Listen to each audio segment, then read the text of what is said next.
I did a lot of sports when I was younger, and then once I started to study, I was sitting a lot, eating a lot, and not moving at all. So I was gaining weight for the course of more than 10 years, until the moment when it was actually me looking in the mirror, but also there was a doctor recommended me to lose some weight, and I was shocked.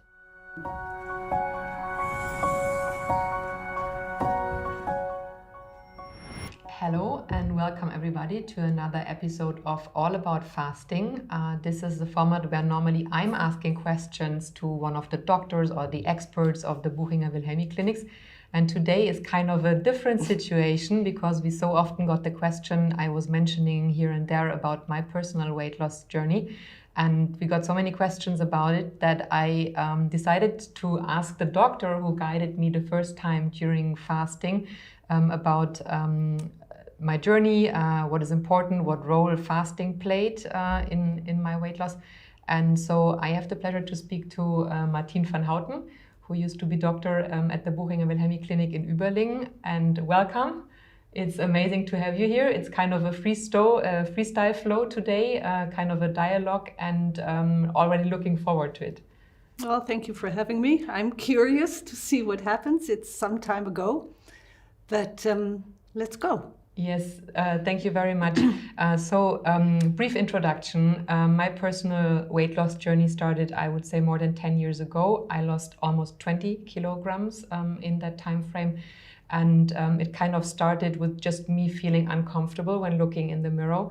And we were talking about healthy habits in another video and how important they are in losing weight, in contrast potentially to fasting or as a add-on to fasting, depending on the target.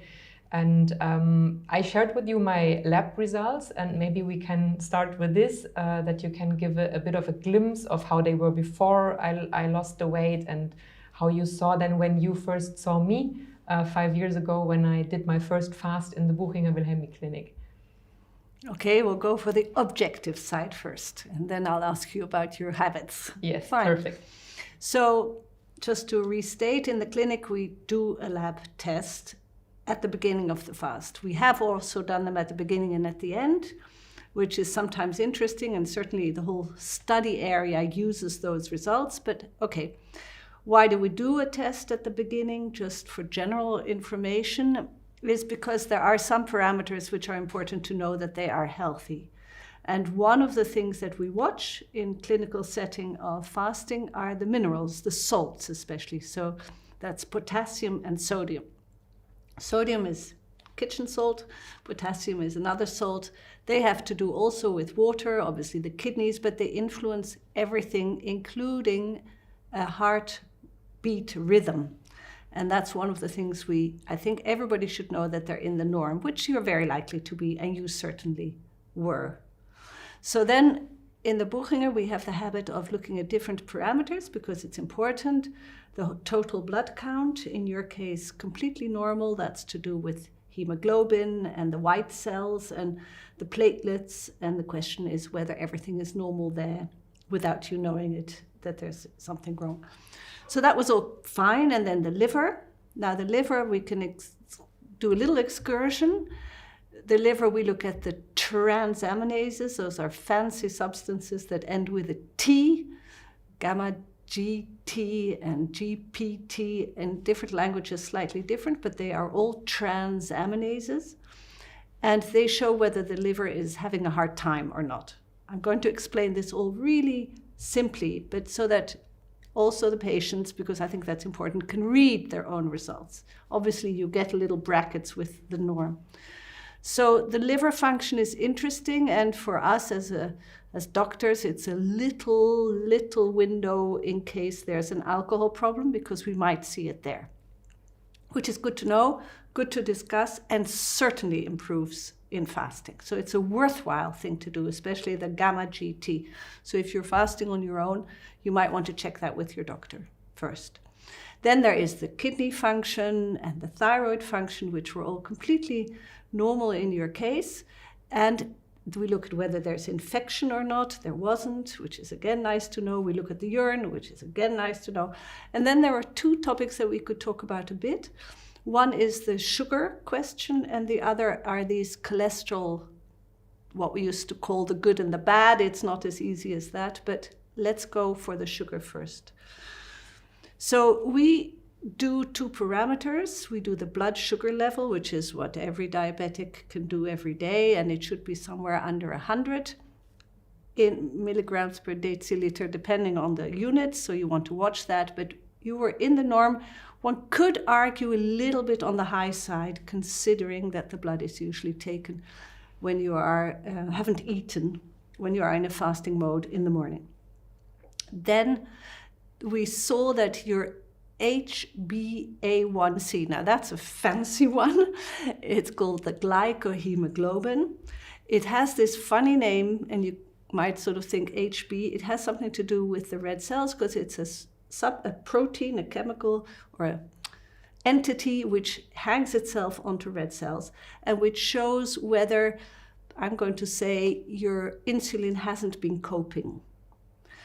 Now, obviously, I've already named red cells, I've named insulin and sugar, so obviously there's lots of reasons why this might vary.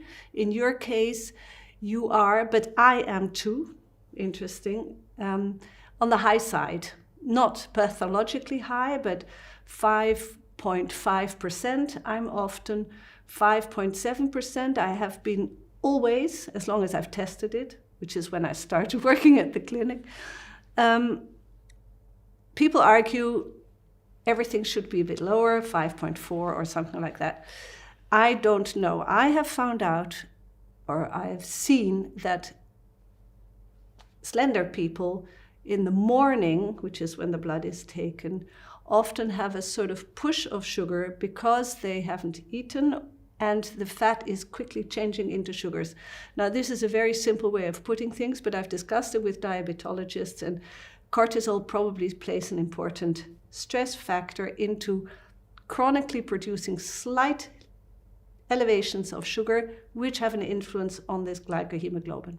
I would say there's lots of research still to go, also with the fasting, and that it's a long-term measurement. It goes over, it has a memory of 3 months, which is the lifespan of a red blood cell, so it doesn't show any peaks. I'm not so sure whether you and I are on the risky side at all, to be honest, because I've always been there, whether I've fasted, not fasted, fasted a long time, and I've been fairly constant. We don't need to go into my fasting history, but just to say, I think that's fine. Now, the triglycerides, one of the sorts of fats, was, the first time you showed me your results, 2013, too high. Whereas the other cholesterol, what we call the HDL and the LDL, the HDL used to be called the better one. I used to say, think of H for happy. And the LDL is the one that can be really quite pathologically high. It's much more complicated than what I'm saying, but you can think of that. And the L, just to remember, can make you think of lousy. So that's the one where all the bad foods we eat can have their imprint there. Anyway, the triglycerides are shorter. They are more directly related to energy, and yours were a bit high. And through the fasting, they've completely become normal. Now, through the fasting or through the fact that you move more regularly. That would be my interpretation. Could it also be the case that it came through me losing weight? I think it does. Now, the fats, the cholesterols is one story, and then there is the physical fat, which you slowly got rid of. We are now researching in the different types of fats, the white fat and the gray fat. Very interesting. My observation, just as a physician, is that the reason to be overweight is very different and then influences the yo-yo effect, which we've talked about, but also influences the lab results. If you have eaten on the sugary side, let's say, I'm being polite, then the triglycerides, I think, come into play very quickly, and you can get the weight down because you're changing all sorts of things. You are a wonderful example of that. You've changed your life without going crazy. You've just slowly integrated things. We can talk about that throughout these years that you took on this project. And but if, for example, you've taken pills for hormonal situations. Now, the thyroid is very important anyway, but I'm thinking now of women I've had who wanted to reduce weight after having had in vitro fertilization or taken stimulant hormones to produce more eggs. Now, that is, I'm going to say, a estrogen or female hormone problem which produced weight, and these women chose to take the weight because they much more thing that was important was the pregnancy, and I completely admire that. But that weight is terribly difficult to lose, is different. Now, don't ask me whether that's white or gray. It's the same with the menopause. Now, we'll talk about that, and you're not there, but that weight is a different issue. So to come back to the fats, I think the triglycerides were a form of a path in the breakdown of your physical fat, which was mainly due to eating and eating habits or bad eating habits or not ideal eating habits and not ideal movement habits. Yeah, exactly. That was the situation. I did a lot of sports when I was younger, and then once I started to study, I was sitting a lot, eating a lot, and not moving at all. So I was gaining weight for the course of more than 10 years until the moment when it was actually me looking in the mirror, but also there was a doctor recommended me to lose some weight.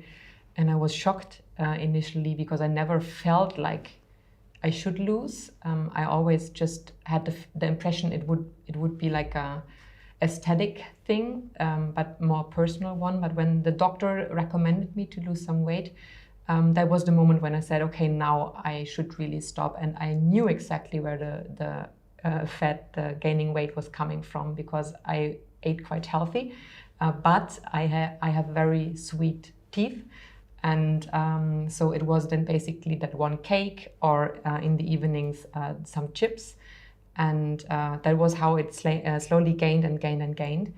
And since it took so long to gain the weight, I knew I couldn't lose it all in like a couple of months. And then the decision was quite clear. I never did really a diet, but to me it was clear it was a bad eating habit for me that made me gain this weight. So I just need slowly changing those things back to slowly lose that weight. And so I took it without time pressure, and then it took me 10 years to lose almost 20 kilograms, but it was a constant journey and so rewarding. And I think that is the reason also why it wasn't a yo-yo then once, because there's no yo-yo if you make it a lifestyle. But I've reached a plateau, and that was around, I would say, like 14 kilograms when I came the first time to the clinic for fasting. And I tried to get rid of, I would say, like 4 additional kilos, but I couldn't make it. What happened? Can you maybe explain why was it then after the fast that easily I could continue losing the weight? Yeah, I hope you don't mind. I'm going to just go back a little bit. Sure. Because good doctor. Now, when I talk to people or when I have a patient who's changed their weight, I obviously ask, when did it start? And it's important. If a child has been chubby, or genetically or whatever, that's worth noting because it's a different approach. And you don't fast in childhood anyway, but just as medical history, it's really important.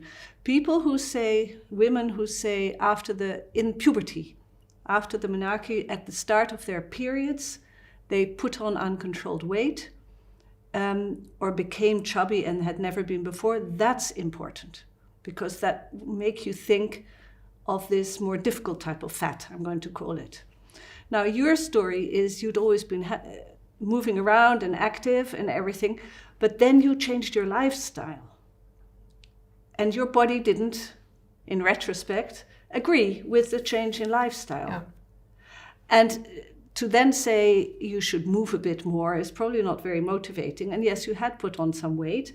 So he caught you, this good doctor, on somehow he gave you a key word, which you remembered that it's not part of you, this weight. Do you understand that being very different from somebody with a different medical history? Mm-hmm. I think that's really important to clear right at the start. In other videos, I've talked about having an inner discussion. And where does it come from? Where do you think it comes from? When did it start? It's important because it gives you a sort of safety. Yeah. Okay, so that's the first bit.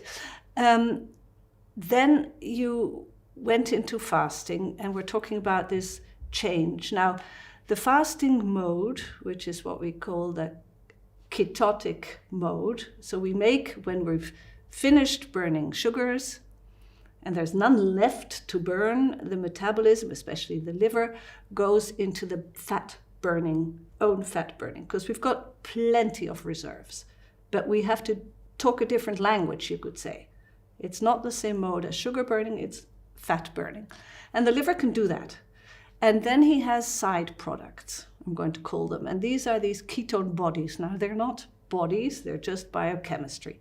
And we know there are different types, and they are the thing that give us energy. They're like the fuel, but they can also be measured. And we also think, lots of research, you've heard it, that it has to do with brain development and maybe anti-aging.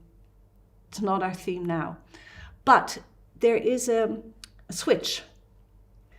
And I feel, this is not medical the way I'm going to describe it, this switch is like a wake-up call for the metabolism. And that's what often is necessary. And then it isn't that you've fasted a long time, but that you've suddenly sort of stirred around in this metabolism, and he goes back into functioning. And that's where, in a way, the intermittent fasting might be helpful, very individual, because you're just tipping it off. You're like irritating your metabolism. What we sometimes see, just as a side theme, is people who fast a long time, they stop losing weight. Interesting. But you see, we're not machines, which is nice. So somewhere you need to change something. And being in the ketotic state for you was the switch that you needed. And that was relevant. The weight loss then came, but had to do with the fact you switched on and back and probably changed your habits a bit more, but that's not the important thing. I think it's the fact you went into ketosis.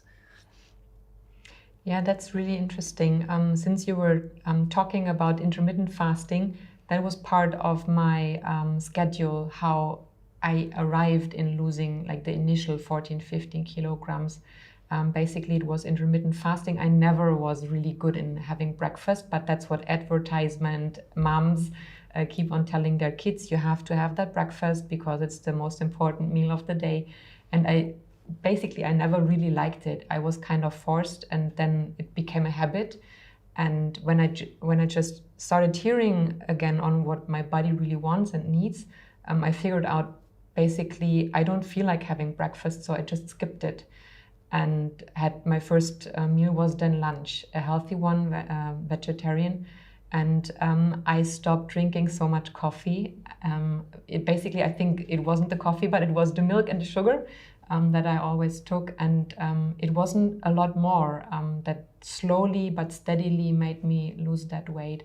And it still is part of my daily schedule because I still have the sweet teeth. So I like having a cake now and then. I would also like to know your opinion on this, if it's good or if I should change that. But that is now for me a stable, a balanced mode, I would say, where I'm happy with my weight, and just having the intermittent fasting protocol now makes it easy for me to stay there. But let me ask you that question. What is your opinion on having a cake now and then? I can, just to correct you, which might be nice for you to know, in English you only have one sweet tooth. Sometimes it feels I have many. It's rather funny. Okay. It made me think when you said you have a sweet tooth. Okay. So it's not as bad as all that, but you've got it. And most of us have at least one sweet tooth. Okay, So going back again a little bit, breakfast is important in growth.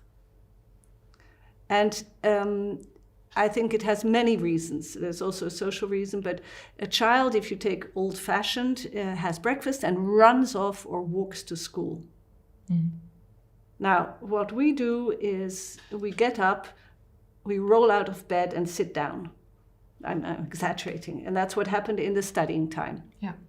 So I would like the take-home message is breakfast for children is important. It very much depends on what you eat for breakfast. And this is where your sweet tooth comes in.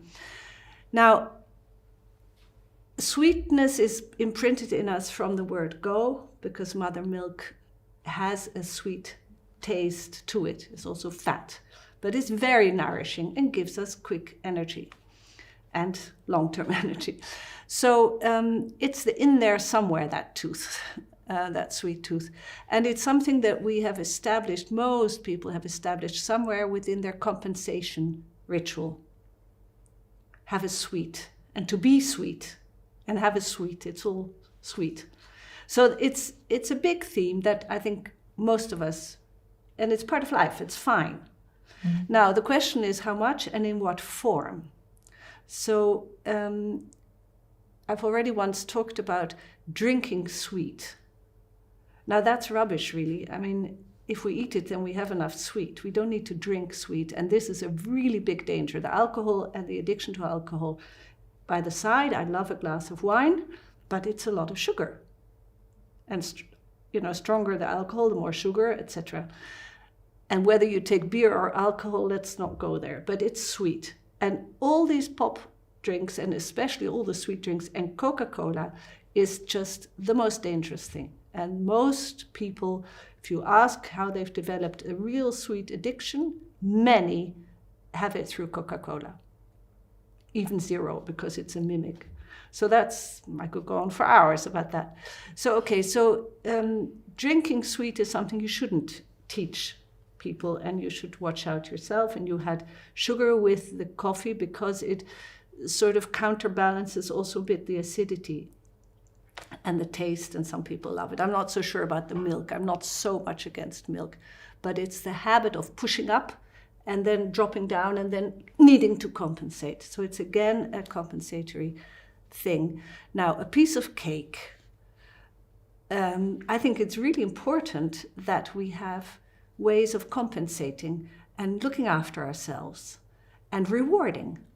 And if sweetness is one thing in your reward system, no problem. If sweetness is the only reward that you have, it's an addiction. It's a problem, as I talk in my addictive lectures. So I tend to challenge and say we need at least 5 things that we know we can do if we're upset. Chocolate might be one, but there should be 4 others. Sing under the shower, go and run in the woods, whatever. So I'm making it relative. Your piece of cake. You can have a piece of cake with white flour and white sugar and topping and all those sort of things which are more quick burning sugars.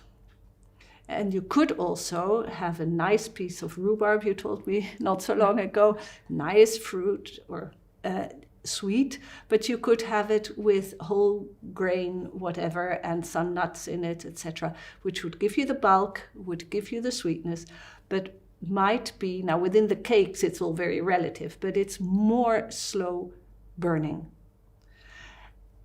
If we think of the HbA1c, the glycohemoglobin, that's interesting. I tend to suggest that you think of the sugars a bit like wood.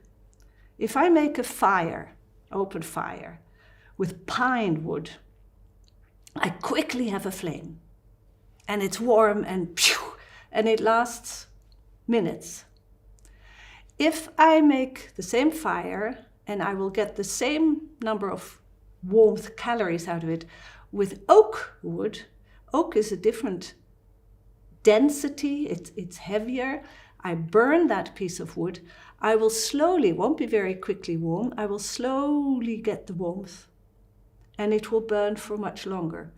Now, if you take that back to the sugar, the quick sugar goes, wheet, you go, wheet, and your insulin, and we're thinking about this glycohemoglobin being also an index of whether your insulin has to go and be fire alarm the whole time, is activated. Whereas if the slow wood burns and the slower sugar burns, now this is all very relative, but you can think of it that way, then the insulin is on holiday, no trouble. And that you could teach yourself a little bit. It's like using honey instead of white sugar and taking whole grain rice instead of white rice, that also being a carbohydrate. I would say if you can do that a little bit and go to that healthy side, then a piece of cake, if you're not addicted, a piece of cake is fine. Somebody who really has an acute sugar addiction, if they eat some pasta, it will trigger them back into cakes and chocolates and things. But that's really a therapeutic or pathological therapeutic situation one would have to work on. So your tooth can be fed, your sweet tooth can be fed a little bit, I think. That's very good news. Thank you very much. The alternatives that you were mentioning, like the whole grain rice instead of the white rice, those are tricks that I slowly adapted and integrated in my lifestyle. Also, one tip that I recommended a couple of times already is if I feel hungry, first really listen to my body and then understand, is it really hunger, or am I bored, or am I lonely, or is it just the time for going to the fridge? And if I'm unsure, I first make a cup of tea. Yeah. And then drink the tea and then reassess. Yeah. And if I'm still hungry, then okay, yeah, then I'm going to eat something.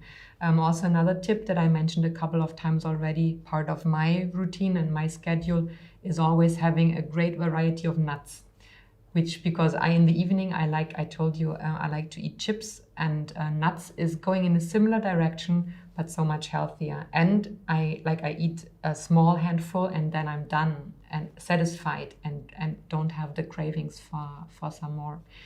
Another topic you are aware of is that I also integrated sports more in my life. I did it already before I came to the clinic for fasting for the first time. I started with yoga especially, but also were cycling and swimming. And I just increased it after the first fast. What kind of role in your personal observations plays sports in if somebody would really like to lose weight? Good question. I like it. I think just with the word sport, we already make a distinction. There are so many people say, I don't like sport. So let's leave out the sport because you sort of see the Olympic Games and you're not going to get there. And just talk about movement. And what you said was you liked to move as a child. Then you chose yoga because it's very soothing and it's good for the body and it's soft, I'm going to say, which is excellent. Yoga, Pilates, those things. I would put them under the chapter care, flexibility, and a bit of muscle build up. It's very important, especially also for the women with the Pilates, that we train muscles that we aren't otherwise aware of. If you do, for example, Pilates or yoga, you come out feeling things you've never felt before. So that's where you want to go. That has less to do with the immediate burning of the calories or the weight loss. But obviously we're building up muscles and every muscle needs energy. So the more generalized healthy muscles we have, the more efficient we will burn. So that's one message. The second one is the heart is also a muscle, and we need to slowly train up the heart because we need a lot more oxygen, so a lot more circulation to burn fats than we need to burn sugars. So we need to get it there. This again, it's quite simple, but you can go by that rule. So it means that it's a good idea occasionally in the clinic, if you're doing a clinical fast, you can do it every day, to really go into what we call cardiac situation for a little bit. even in the fasting. Maybe not the first 2 days when you're sort of in transition. And for that, I mean, you don't need to measure everything. One can obviously measure blood pressure and pulse, but I'm talking about getting slightly out of breath, getting a bit sweaty, and your pulse going up. And if you do that 20 minutes, that's not the more the better. It just takes a sort of threshold. You will gain fitness, in inverted commas, over time, quite quickly. And that, again, will make your metabolism more efficient. And that's what you need to prevent the yo-yo or the taking of the increase in weight after the fast. So that's the second chapter. And the third chapter is we need oxygen and we need good lungs. And our back, our vertebra, our back is beautiful. It always sort of rotates. When we walk, we need to walk. We just need to walk. Now here in the clinic, they offer these wonderful walks where we get the combination of enjoyment, of relaxation, because you're being guided. You don't have to think much. You can chat if you like, or just go into the nature of breathing, enjoyment, and movement. Those things get lost in the course of life. And if you can find them again, and the wonder of being in nature, you will enjoy walking. And we need physically to be in gravity and walk. It's the biggest preventative for osteoporosis and for everything. So we need to walk, and we don't need to run, but we need to walk. And that's where these 10,000 steps come from, or for diabetics, we say 1,000 steps after each meal so that the metabolism gets into a form. It's also good for the digestion because there's a sort of light abdominal massage when you walk. Some people have to run off to the toilet after they've gone for a walk. That's perfect, that's fine.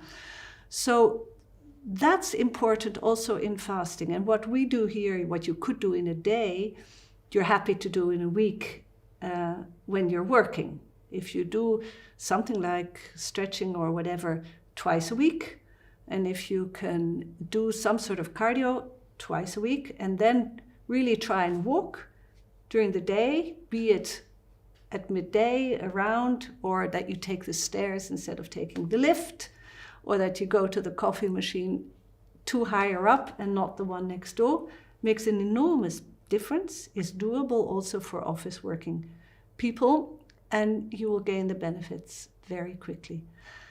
To hang on to that idea of the oxygen, you can measure everything with this spirometry and very complicated, very fancy. What basically is one of the take-home messages is that we have a ventilatory threshold. If I start moving, walking, maybe jogging, which I also enjoy doing because it's good for my mood. My husband sends me jogging when I'm in a bad mood. Mine as well. He says, go for a run. And then I'm, what's he to tell me? And when I come back, I'm different. It disappeared. Yeah. So anyway, when I go jogging, then I get out of breath. Now, I get a little bit out of breath, and up to a point, I don't notice the difference. But if I'm only so far out of breath that I could talk, then you could almost think I'm within the first ventilatory threshold.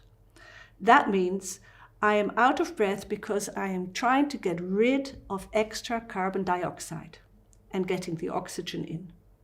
And to get that equilibrium, especially to get the oxygen in, I'm out of breath. But I'm getting oxygen in. And that's where I burn most fat. So not by running quicker and longer, but staying within the ventilatory threshold. You can train that. That's another topic. Then comes a stage where you do sort of the marathon, where you start running beyond it. That's when you're getting into the lactic acid side. And the trigger of being out of breath is no longer I need to breathe, but it is I need to get rid of this CO2, but of the acidity. It's getting dangerous, but you can do it. And if you train into that a little bit, you shift. But that part, you're actually anaerobic. So you're not really burning much fat. Now, having said that, marathon runners are very skinny, but that's because they've trained up. And then you get another threshold where you and I don't want to get to, which is the second ventilatory threshold, when you start getting stimulated centrally, that you high alarm, that you are about to collapse. And you can occasionally dramatically see that in people running a marathon, if they accelerate for the end spurt too soon. And that's a training, something, that's dramatic, obviously. So the first part of the fitness is important, and then you can do what they call high energy intensive therapy, interval HIIT, high interval fitness, and that is picking up weights and going, you're not breathing at all. So that's completely anaerobic, but that's all about muscle buildup, which is also okay, but it's a different thing. You won't lose weight there. So walk and maybe jog occasionally, and do it within your own capacity. Thank you very much for the explanations. My last question would be, for a person in a similar situation like I used to be, would you have any additional tips or recommendation if they would like to lose some weight? Something that we didn't talk about so far. I don't know whether you decided you were going to give yourself so much time, but I usually say to people who want to lose weight, I say, okay, that's a 5-year project or longer, which is fine. So it is nice to have an aim. So if somebody comes and say, well, let's see, maybe you can be, and then we think of something like 4 kilos or something, less than you are now in 6 months. Now that sounds like nothing, but it's immense, as you know, because it entails so many changes. And I think it's worth thinking that way because it lets you relax. If people come, which we've had, to fast because they need to fit into the wedding dress, okay, I understand that. Okay, so she's going to starve, has nothing to do with fasting, and then she can wear her beautiful wedding dress and everybody's happy. But that's not the point. So to think through your personal timing, how do I tick? Don't kid yourself. And just say, this is, life-changing. And I've got all my life in front of me. And be proud of little things and not just measuring the weight. I have a patient in my mind now who had put on weight quite dramatically each time after the pregnancies. 3 pregnancies, 20 kilos, not losing that much. Another 20 kilos, not losing much. Another 20 kilos, breastfeeding, everything wonderful. Ended up about 30 kilos over her marital weight, let's say.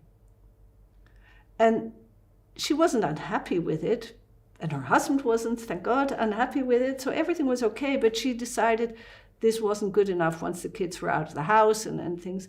And she's losing about 5 kilos a year. I mean, it's a long-term project. She can't wear a size 38, but who cares? And it's really good. And for her metabolism, she's in super health. So be real. I think that's one of the things. And we haven't talked enough, drink a lot of water. Yeah, true. I'm also not very good in that.